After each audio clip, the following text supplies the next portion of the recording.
எங்க புள்ளிங்க நான் சொல்லிட்டு போனேன். எந்த ஒரு பொண்ணுக்கு பாலியல் தொழில் நடக்க கூடாது. ஒரு தமிழ் மனிதன் இருக்க கூடாது.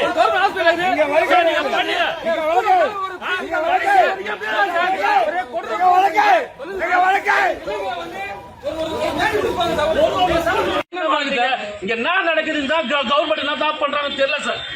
ஒண்ணுமே புரியல சார். அமைச்சர்கள் பாக்குறது எப்படி பாருங்க. நீங்க இப்ப அவர் வந்தாரு, நீங்க அவர் பார்த்து போறாரு. இங்க எத்தனை பேர் கேள்வி கேட்டாங்க, எனக்கா ஒரு பதில் சொன்னாங்க. சும்மா அந்த படம் இந்த படம் போட்டு சும்மா தண்டப்பட பாருங்க. இப்ப யார் பதில் சொல்றீங்க, யார் பணம் தருவீங்க? அந்த பையன் வீட்டுல ஒரு வாழ்வாதாரம் அவனுக்கு தந்துருவீங்களா நீங்க நஷ்டஈடு? அந்த பையனை திருப்பி தர முடியுமா உங்களால? ஒண்ணும் பண்ண முடியாதுல்ல சார். அந்த மக்கள் என்ன சார் கேட்குறாங்க?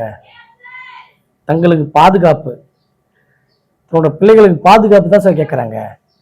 சார் நீங்கள் 2 அமைச்சர் வந்திருக்கீங்க, 4 அதிகாரி வந்திருக்கீங்க, ஆனால் உங்களுக்கு பாதுகாப்புக்கு 40 போலீஸ் வந்திருக்காங்க சார். உங்களுக்கு 40 போலீஸ் தேவைப்படுது.